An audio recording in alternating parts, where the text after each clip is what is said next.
तो कुछ चीज़ें होती हैं जो होती भी हैं और नहीं भी होती हैं। उसमें से जैसे है फीमेल डिज़ायर, ठीक है, वो है भी और नहीं भी है, क्योंकि उसके बारे में चर्चा वर्चा ज़्यादा कहीं मेन स्ट्रीम में नहीं हुई है, और जब हुई है तो एक मूवमेंट की तरह से आया है और वो स्पेसिफ़िकली उसके लिए हुई है। वैसे ही दूसरी चीज़ है जाति व्यवस्था, जो कि है भी और नहीं भी है, क्योंकि आपको जो लिटरेचर अब तक पढ़ाया गया है या फिर जो मतलब चीज़ें हमारे सामने आई हैं उसमें उसको इस तरह से नकार दिया गया है जैसे कि वो कहीं बहुत सटल तरीके से दिखाया, मतलब बहुत सटल स्टडी करेंगे तब जाके आपको नज़र आएगी। सामने सामने से कुछ दिखता नहीं है और ऑपरेशन लगातार होते आया है। तो अब ये काम कैसे करता है, तो सिर्फ इनफॉर्मल तरीके से काम नहीं करता, ये बहुत ऑर्गेनाइज तरीके से काम करता है।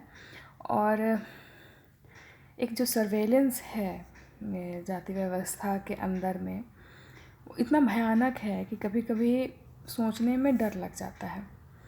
एक पार्टी में हम गए थे, ठीक है, वहाँ पे हम गए तो वहाँ पे एक इंसान जिनको कि हम नहीं जानते थे, उनसे हम मिले तो वो पूछे कि तुम इनकी बेटी हो? हम बोले हाँ। तो तुम यहाँ पढ़ाती हो?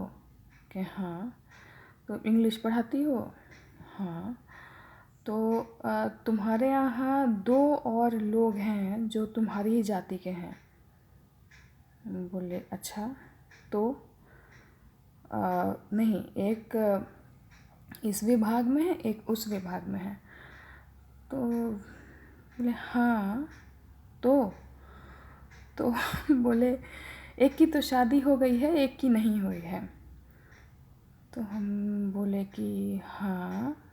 तो तो बोले तो तुम क्यों नहीं उनसे शादी कर लेती हो? तुम्हारी जात के हैं। अच्छा, मतलब ये क्राइटेरिया था। वैसे उनकी पहली बात कि आपको मतलब फर्स्ट रिस्पॉन्स ये था कि हम डर गए कि जिसको हम एकदम नहीं जान रहे वो मेरे बारे में सारे डिटेल्स जान रहे हैं, वो सब कुछ जान रहे हैं मेरे ख़ानदान के बारे में, वो सब कुछ जान रहे हैं कि हम क्या पढ़ाते हैं, मेरे साथ कौन से कॉलीग्स हैं, प्लस वो अपने इमेजिनेशन में ये तय भी कर लिए हैं कि मेरी शादी किससे होनी चाहिए। और जिसका नाम सजेस्ट किए थे वो भी बड़ा इंटरेस्टिंग सा नाम था। तो खैर मतलब बोले कि आपको पता भी नहीं है कि उस को हम पसंद करते हैं या नहीं करते हैं, या फिर हमको शादी करनी है या नहीं करनी है। तो लेकिन इस तरह से ये सर्वेलेंस वाला काम एक अजूबे ढंग से हो रहा है, जहाँ पे डिटेल्स पूरा का पूरा रहता है सबके बारे में जातीय रूप से और सारे डिटेल्स के साथ। मतलब ये डेटा एंट्री बहुत बहुत कमाल की है और बहुत फास्ट है। तो वैसे ही अभी फ़िलहाल में ऐसे ही कोई इंसान मिले जो कि मेरे से मेरा परिचय पूछे, तो परिचय बताए जो नॉर्मल है कि यहाँ इसे पढ़ा रहे हैं।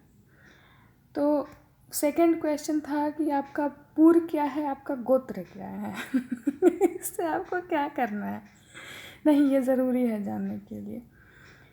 तो मतलब, और अगर हम नहीं बताए, क्योंकि हम नहीं बताए और मतलब कि मेरी पहचान उससे तो नहीं है, अगर आप परिचय पूछ रहे हैं तो अब उनको भारी संकट आ गया, ठीक है। और वो संकट जो आया वो ऐसा आया कि वो पूरे के पूरे जात पे संकट है।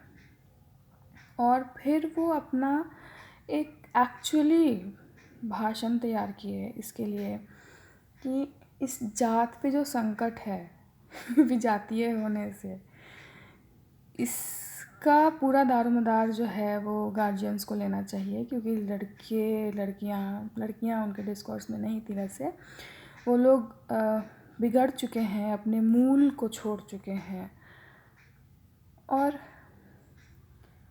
ये है, ठीक है, एक तरफ दलित साहित्य और बाकी सारे साहित्य मार्जिनलाइज्ड सेक्शन की चीज़ें वो आ गई हैं और अपना सेक्शन बना रही हैं और मतलब सामने आ रही हैं, पढ़ रहे हैं लोग, उसका भी एक अलग बाज़ार भी है।